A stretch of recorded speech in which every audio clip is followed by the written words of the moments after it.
Thank you to everyone who's been able to share this kind of array of commitments for practical action.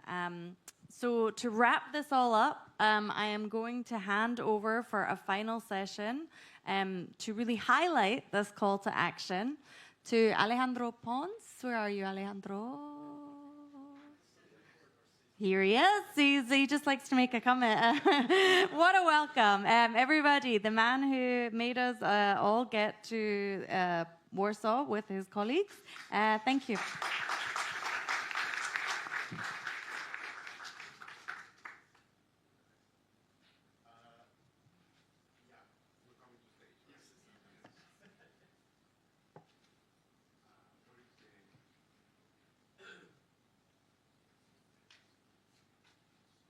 So folks, for the closing session, if you're one of these speakers, feel free to come on up.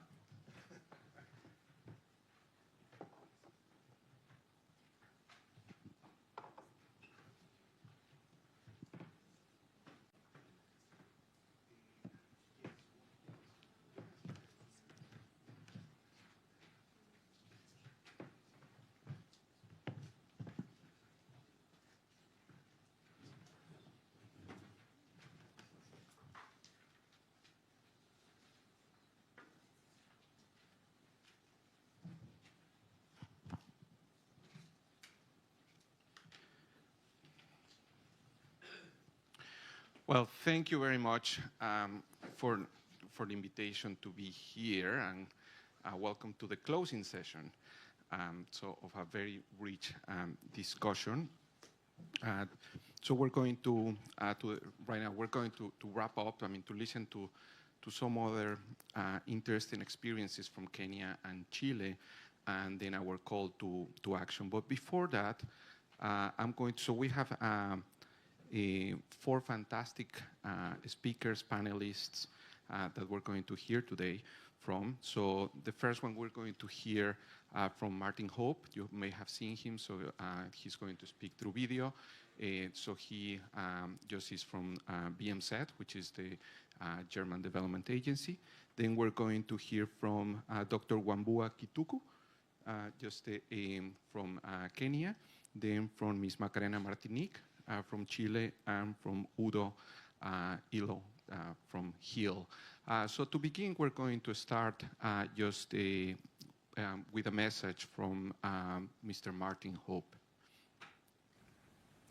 Distinguished panelists, esteemed colleagues, and honored guests, it is my distinct privilege to address you today on behalf of the German Federal Ministry for Economic Cooperation and Development, the BMZ.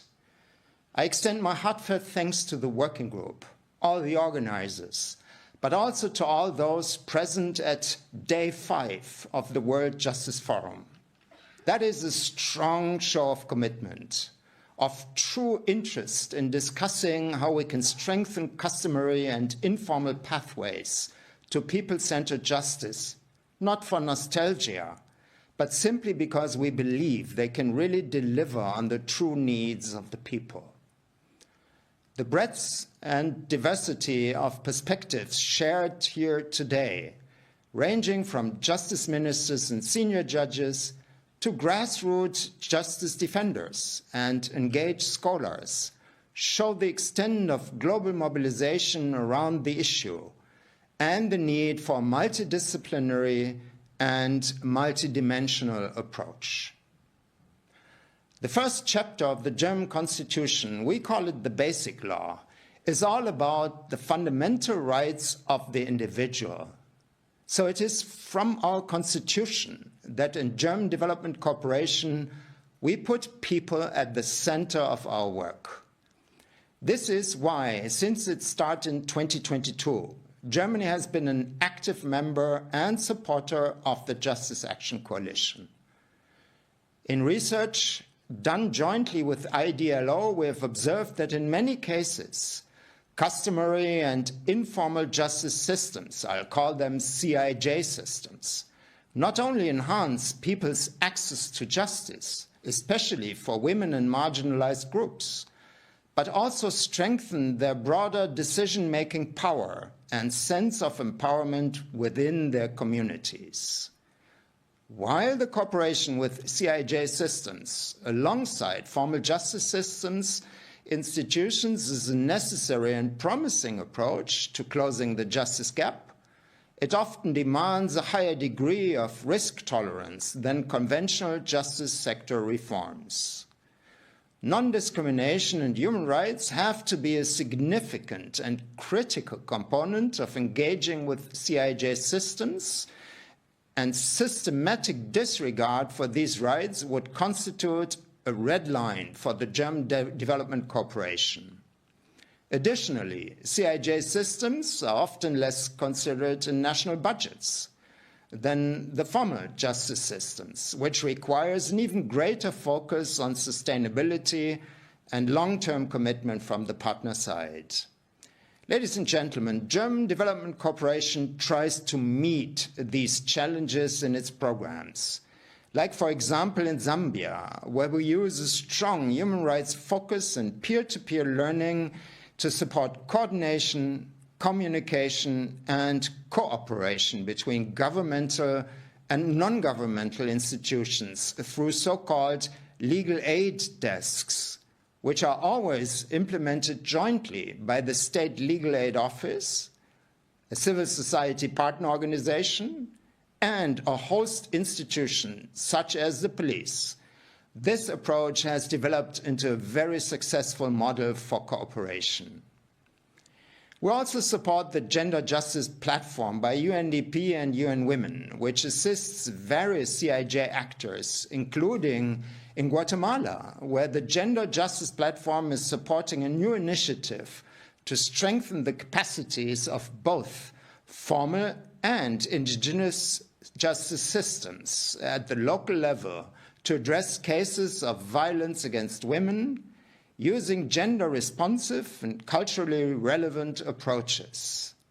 At BMZ, we believe that CIJ systems play an important role in closing the global justice gap, and Germany will continue to champion this kind of engagement in the future as part of our commitment to strengthening people-centered justice and promoting access to justice for all. I thank you.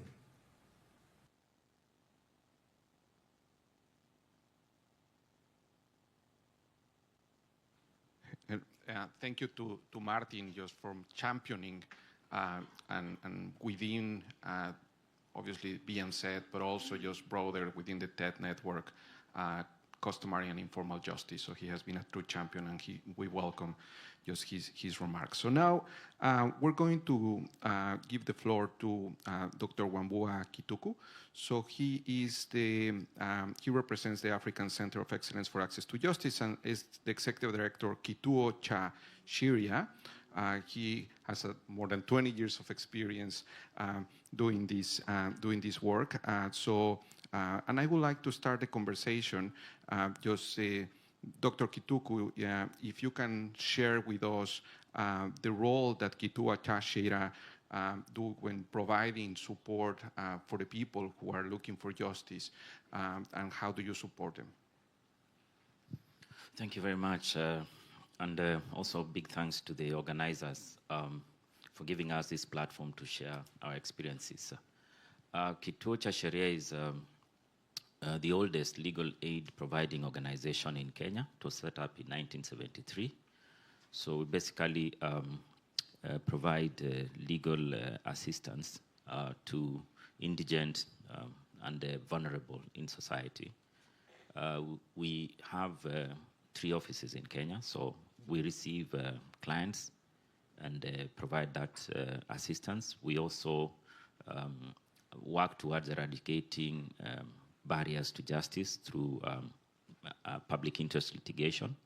But we also advocate for change of laws, engaging with judiciary, with parliament, and with the executive at all levels. And we conduct research also. So we have been working also at the community level through paralegals and justice workers who are found in community justice centers, because we realize that we are not able in our centralized offices to provide this kind of assistance. So we have embarked on empowering those actors at the community level to engage with communities and provide that assistance at the community level. So what is our intersection with the CIJ in Kenya? As you may know, Kenya in the year 2020 adopted a policy that now provides formal recognition to alternative justice systems. And Kitua was part of the process that led to the adoption of that policy. We participated in collection of views and in the writing of the policy. And in the post-20 period, the judiciary has been embarking on cascading the policy to the local level. And how it's done that, the judiciary set up a committee to oversee the process of cascading.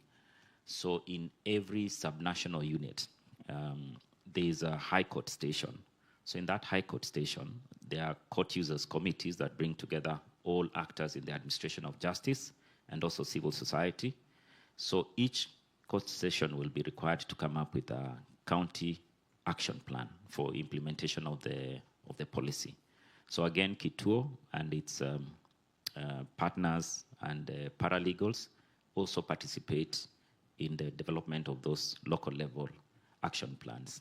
And that's how this policy will be implemented. So yeah, in a nutshell, that's how Kitua is engaged in all this. Wow, super interesting and an interesting experience, certainly to learn from. So I'm going to give the floor now to Ms.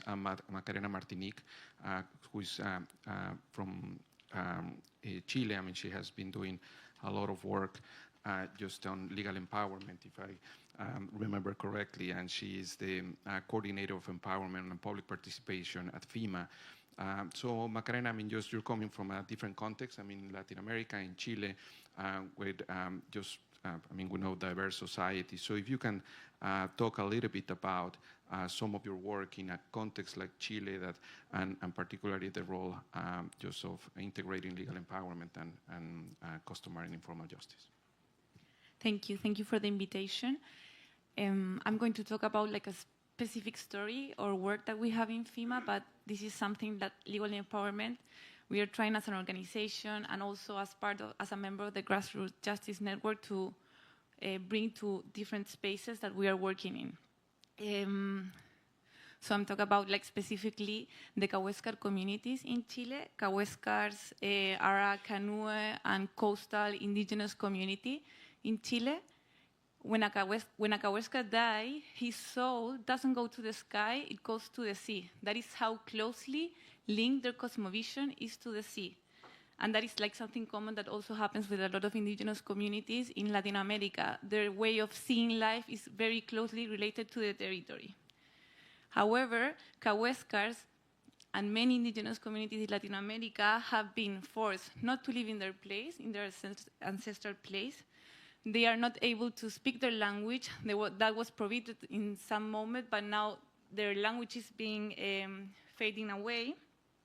They're facing structural injustice, and their places where they live are being threatened by extractive companies and other kind of activities or invisibilities coming from structural discrimination. So here we're facing colonization, structural discriminations, and regarding like the structural scenery, but also as an organization that has been supporting them, we are also facing attacks, legal suits against our work, stigmatization about the work of civil society, and also environmental defenders. So the context is really like, the public space is really shrinking in Chile, but also in other countries in Latin America.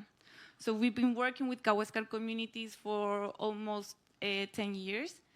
We are using mainly legal empowerment, like a process that is aiming to bring legal tools, and Cahuéscar communities are able to know them, to use them, and ultimately to transform it to their necessities.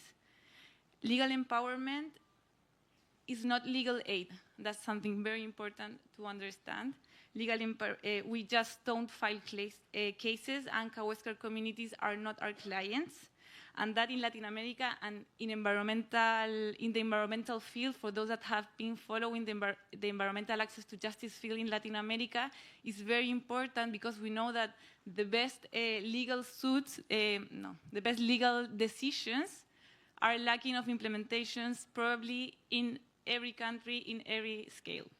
So their legal empowerment, not as legal aid, but rather like a constant accompaniment process with communities towards like a grounded construction of justice is becoming more important than ever.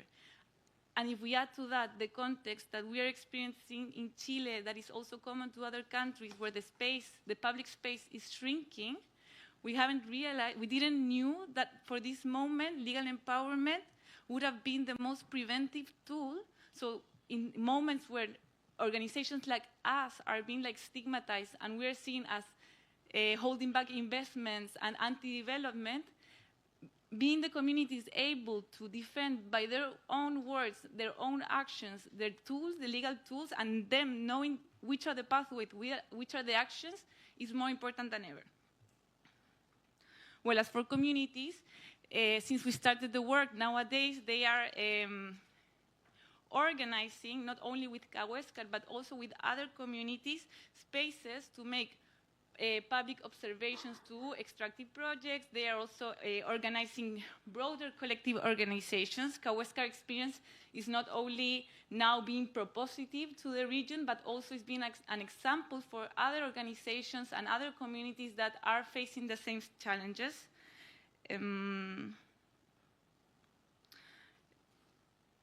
So it's very powerful. And things that we have learned. First of all, our work is not legal aid, and if our work would have been just presenting cases, we wouldn't be here, especially in the context that I mentioned. Second, legal empowerment needs to be recognized.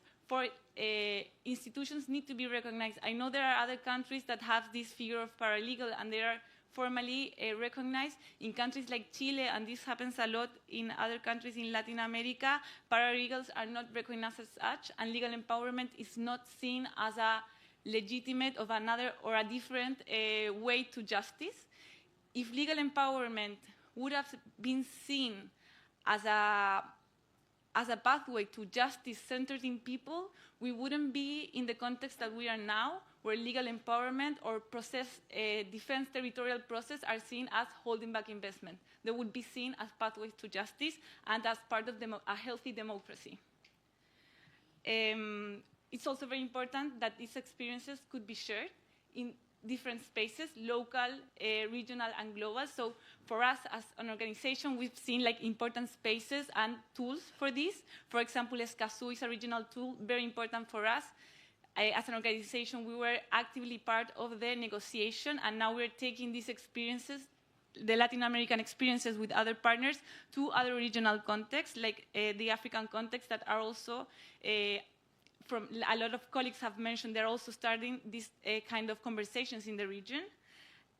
And the Grassroots Justice Network, that is the one that we are part of, is also a very important space where we can share these kind of experiences. In the third place, structural injustice is defeated with integral strategies, not with simple legal aid. That's a key thing we've learned. And ultimately, and more like in the environmental field, justice is about grounded agency and the sustainability of the territorial process, and not only about strategic litigation. This is just a tool. Thank you.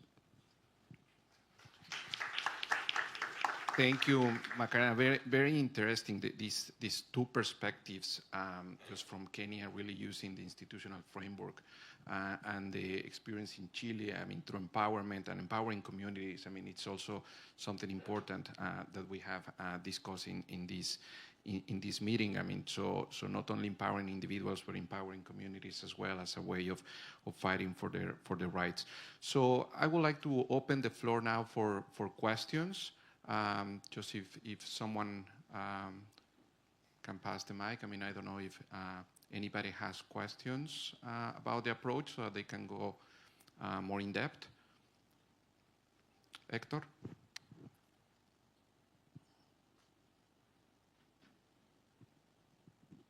Thank you, Alejandro. I was just listening to the presentations this morning, and especially the ones from Africa have really touched a very important note on this conversation on customary and informal justice. In Philippines, as my colleague Sheila has already pointed out, we have a mediation system in the village that is sponsored by the state, and it is some sort of informal justice system. And we do have several. I have lost count now. Indigenous communities that have their own customary law. And to layer this complicated situation even more, we do have Sharia law. We have around 5 million Muslims in the southern part of the Philippines, which has their own legal and customary system, but based on a very important religion in this world. I think that when I get back home, I will propose a study that I hope some people can start thinking about this kind of process. I think the first thing that we have to understand is what is the state of the institutionalization or formalization of the customary laws or the absence thereof. Because I have noticed that in some of the presentations, there were attempts to bring it into the formal legal system, but there were others that have left it very, very informal. And I think those two approaches have their own kinds of implications to the national justice system. Then I think the second very important thing that we need to understand or study is the actual conflict between these different legal systems. I was struck by the example in Mexico where they were trying to mediate it at the community center and then the police got them away. You know, see, it's a very clear example of the conflict between these two national systems, between these two systems. The same situation could also happen, for example, in my country. If you are mediating a case and the offenders or the complainants was a Muslim and an indigenous person, which law will apply? Will it be Sharia law or will it be customary law? And who decides which law will apply? In cases, for example, there's physical injuries, even murder, or even, God forbid, rape and more dangerous crimes. See, this is a very important, I think, issue that we need to really think about. Because, at least in my country, I am sure it contributes to social conflict if it is not resolved.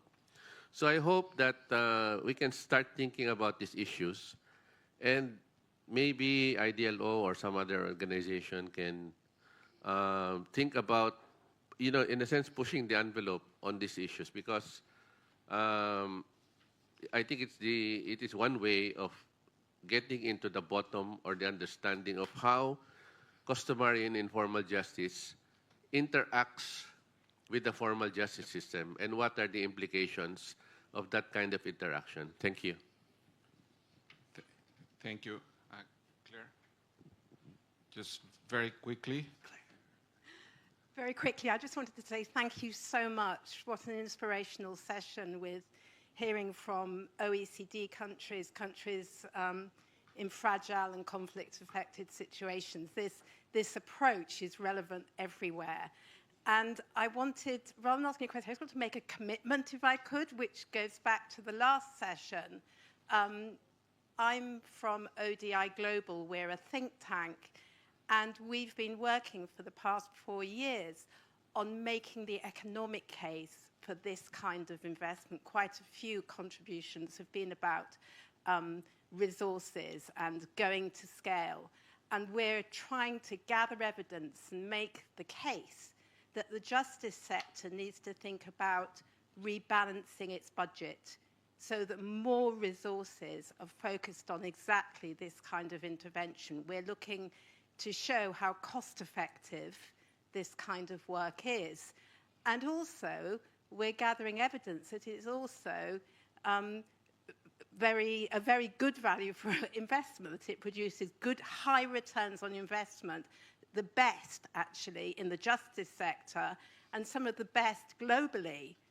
When you think about investing in development, there's now evidence that you get a 15-to-1 return. For every dollar you invest, you get over a $15 return for this kind of investment. So our commitment at ODI Global is to carry on with our research, with our advocacy around these issues.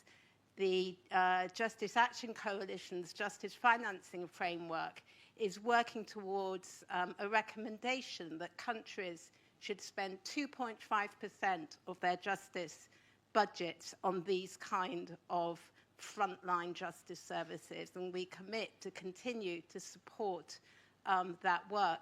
And also, if any of you, there's some good friends here who we've worked with, if any of you are interested in working with ODI, letting us look at your data, letting us investigate the cost effectiveness of it, please do contact us. If you Google ODI Global, my name, Claire Manuel, it will come up. Thank you so much. Thank you. So, let me just give a brief, probably summary, but some takeaways. That I take from hearing the conversations today and in the previous days. We came and we know that we don't have to repeat that, right? So that there are some global challenges of justice, challenges of trust, challenges of resources that we are all facing. We also know that people take different pathways to justice, and that the formal system is not the only way. Indeed, it's one of the ways that are less used by people. People use many other ways, and in many cases, they don't use any way, and they effectively do not receive justice. At the same time, we know that there are solutions available. So we all know that people-centered justice is really the way forward, because we need to put people at the center if we indeed want to help people resolve these problems and develop systems so that people effectively meet their needs. And we know that we need to be thinking outside of the box, and that indeed many people today use customary and informal systems to address their justice needs. So when thinking outside of the box, we need to think about what is feasible, what is available, and how can we just really tweak some of these solutions that are already there to move forward. So this really represents a huge opportunity for us, who are indeed looking forward to more just societies. And really just customary justice systems present a huge opportunity. I'm glad to see so many people in this gathering, for sharing so many different experiences from different parts of the world, from different perspectives, government, non-governmental, and so on. So it's exciting to see that there is a movement of people in this direction. But certainly, just this is still not enough, right? So in order to, I think that in order to leverage the potential of customary and informal justice, I take three lessons that I feel that are important for us to move as a community. So the first one, and just we have heard about this in the morning and some of the comments, is the knowledge, right? So if indeed we want that these systems help address people's needs, we need to generate the knowledge. We need to generate the data. When do they work? Just Hector was talking about situations in which they are formalized, not formalized, the challenges. We need to generate that knowledge base. We're moving there, but we're not there yet. So we need to make the business case. We need to really show the data in each one of the cases. I mean, in many countries, we know simply sporadically just that this happens, but we don't have a way of quantifying it, and this is something that we need to address. What are the contexts in which this works, in which context doesn't work, why? So those are issues that we as a community need to move forward. Understand the benefits and challenges. I know, I mean, throughout these sessions, we have heard about some of the great benefits, some of the great initiatives, but also some of the great challenges that we face, and many of these are context-specific. We need to understand that so that effectively the justice systems are accessible, efficient, no corrupt, just accountable, and so on, respectful of people's rights, and so on. So this is something that is quite important.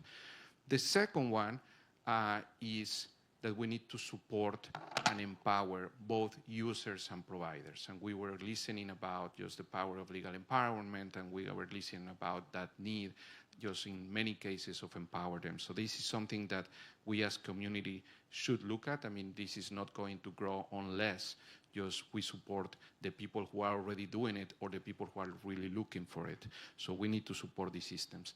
And the third one, I think, is integration. So integration at the local level, integration in international standards, in international coordination. So this is something that needs to happen because with integration and just what's going to come, I mean, I see it first, I mean, at some point, just being integrated in the norms, in the legislation, and so on. That's the path forward. We know that that is much more robust. And second, I mean, what Claire was alluding at, which is financing, resources. I mean, unless there is more integration, we're not going to have the resources that are needed just to support this initiative. So I think this is an important conversation. More importantly, I think that we need to take it out of this room. I think that here we all know just the importance of this, the potential of this, but it's just we need to spread just the word and just really talking to people outside of this community. So with this, I'm just going to give the floor. Yes. Of course. Thank you, Alejandro. I thought you were closing the session. And I wanted to react to some of the issues that have been raised here. Hector, on the research agenda, I think there's something else that would also need to research on, and the effectiveness of these systems. In Kenya, the judiciary is now concerned about how do they measure if these systems are really working. Because the intention of having the alternative justice policy was also to divert cases from the formal justice system because of case backlogs and congestion. So the question therefore would be, by giving formal recognition to these systems, is the diversion happening? In Kitua, we could say there's progress towards that because our organization has been involved in establishing alternative justice suites next to courtrooms so that courts can refer cases there, but also cases can be referred from those suites to courts. But beyond that, we also need to ask ourselves, are these systems also generating jurisprudence that is also effective in terms of resolving the disputes? So I think that's an area that needs to be looked at. Now, with regards to integration, we also need to look at, is it possible for these systems also to integrate strategies that can make them more effective, like use of ICTs, yeah? And I think that's an issue that Udo was asking. If you do that, then are you not formalizing these systems? But in my personal experience, I've also seen traditional things that are traditional that are now embracing technology, like dowry negotiations before marriage. I've seen those negotiations being conducted on WhatsApp, yeah, and being recorded on WhatsApp. So what is wrong in having the AJS practitioners also using WhatsApp to convene themselves and discuss and resolve issues through WhatsApp? So I don't see that as a big challenge, but that notwithstanding, we also need to do a little bit of research there and find out what's working. Then the last thing is representation of the practitioners themselves, particularly in judicial policy. in Kenya, the practitioners are not, they don't have structures that can engage with a formal system. Unlike in South Africa, where there's a council of traditional leaders who then engage with the courts to influence policy. In Kenya, that is lacking. And for that reason, it is organizations like us, civil society, who act as interlocutors for the alternative justice mechanisms. That might not be the most suitable approach. And therefore, there is need then for countries like us to start thinking, how do you integrate so that even when judges are being appointed, there's a AJS practitioner sitting in the Judicial Service Commission asking questions. What is the jurisprudential approach a candidate will take when this matter on traditional justice is brought for their determination? I think that would be extremely important. Thank you. Thank you. Do you want to say something or no? Okay. Thank you. So that's a very good point about integration and really the challenges just, of bringing this. And I like this. I mean, what I take away from this also, when you were talking about technology, is customary and informal doesn't mean old. I mean, so just so antiquated. No, it can be actually very modern, and indeed, for they need to be as we move forward. Just they need to be as well. They need to use the tools available effectively to reach out to people. So, and this goes, I mean, to the points about just integrating them just to the trends, technology, norms, resources, etc. So, so finally, I mean, just I'm going to give the floor to our co-host, Ido Ulo, so who obviously doesn't need an introduction. So he is the CEO of HEAL and a true champion of people-centered justice. Udo. I think you're closing, no? Yeah. Yes. Okay. You're right.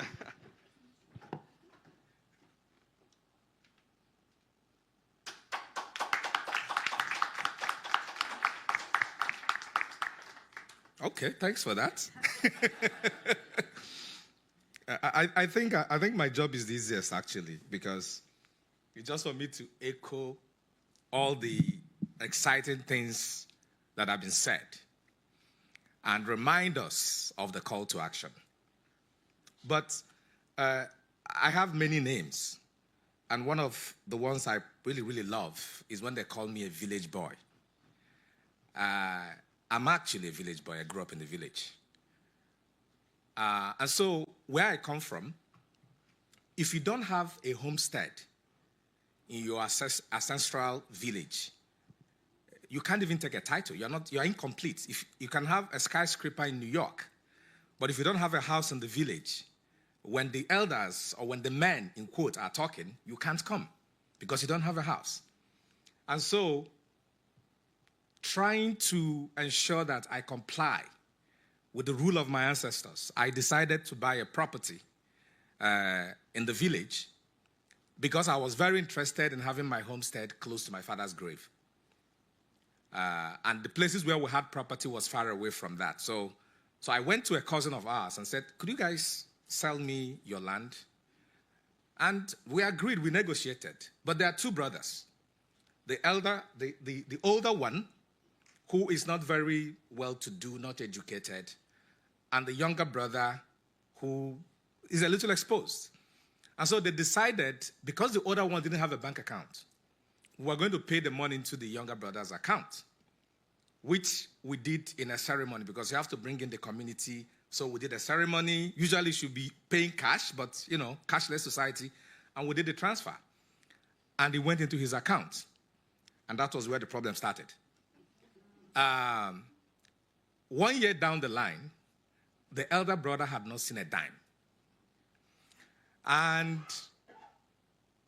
we didn't know what to do. And so they convened a mediation process where we said, where is the money? He said, oh, when he was getting married, I contributed to his marriage, so that is part of the money. At the end of the day, they had another property. And the elders said, okay, we will sell this other property, but your elder brother will take the proceeds to balance out what has happened. And we all agreed, and we went ahead and bought that extra property. And the elder brother collected the money. You would think it was resolved. When we went into the property to do the measurement and everything, this younger brother came out with a cutlass and chased away all our workers and told them that if anybody comes near that property again, that person is going to be killed. And the village was at loss. What are we going to do at this point? Should we go to the police? Should we go to the court? Suffices to say that as at this moment I'm speaking to you, we've not been able to take possession of that property. And I'm a lawyer. And I know that if I go to the court, probably my daughter will finish university. She's not yet in high school. She would finish university before that case is resolved. But that's where we are. Keep in mind that I can afford to walk away from this property. But for a lot of people in our communities, be it Nigeria, Philippines, Senegal, Niger, this is existential. If they are not able to resolve conflicts this small, it might mean that their sustenance, their business, their livelihood is gone. And Robbie said something earlier here in the morning. 80% of the population of the world rely on informal and community justice systems. And so, like he said, it is not the periphery. It is actually the center. And I am so excited by what I've heard here today. From each country that spoke, a couple of things stood out. Everybody wanted to be seen to be doing something about informal justice. That's a big win. Even if we can't check out the facts we are hearing, but if countries are feeling the compelling need to come to an international conference of this nature and say, I am doing something about informal justice, I'm doing something about community justice, I'm doing something about people-centered justice, and they say it with a mark of pride, a badge of honor, it tells us that we've won the biggest argument. And that is the fact that this is important and this works. It is accessible, it is affordable, it's credible, it is conducted in the language of the community. And that is fundamentally important. A lot of our people see the formal courts as a white man's court. And to that extent, they will never relate to it the way you would expect. But when they are talking to their traditional institutions, they feel a stake in that process. They own it. And God bless you if you come there and tell a lie. The community knows you're lying. And it makes your life really very difficult. And so the enforcement mechanism might not be orthodox, but it works. However, what we've heard here today also is that we cannot just because it works, throw everything in there without ensuring some level of standard to make sure that our women and girls who are historically excluded from decision-making in most of our cultures will have a voice in those platforms. And I'm happy there is an understanding and an agreement in this room that that is not a negotiable issue. It must be done. The informal and community justice systems must be also justice for women and girls. And the women should also sit in judgment, not just the men. And understanding this kind of inclusive nature of what we look for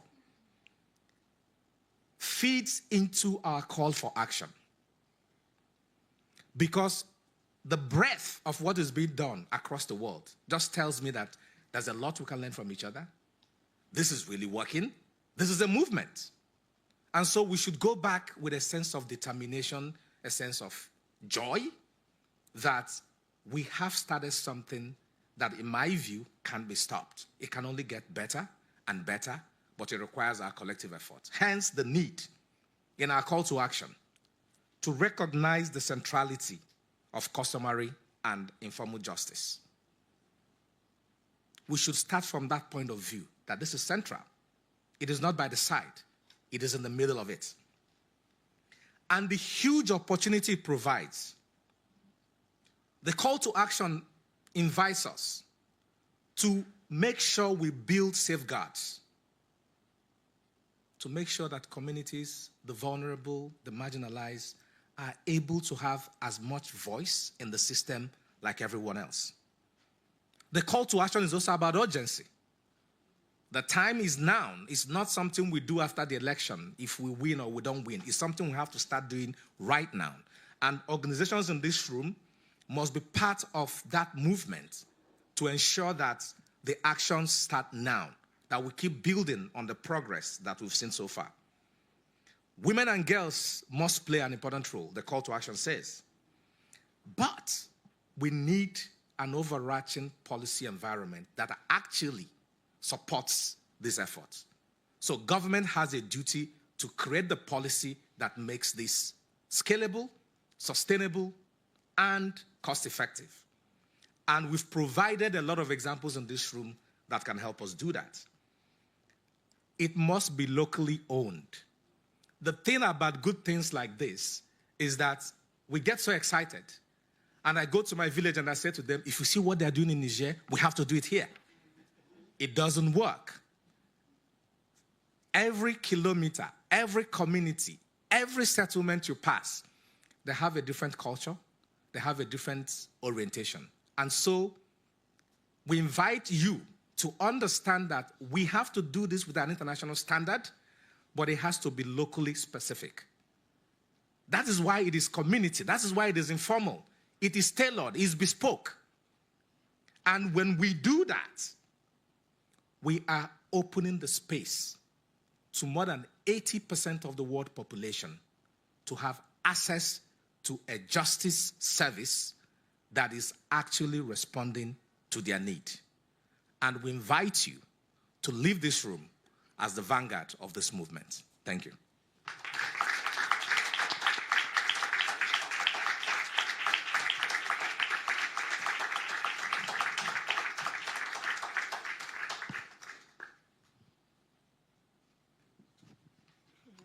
Thank you, everyone, for joining us here today. First of all, we would like all the speakers to come up so we can take a picture with everyone. And then just to know that the lunch will be served downstairs in the dining room. Thank you very much.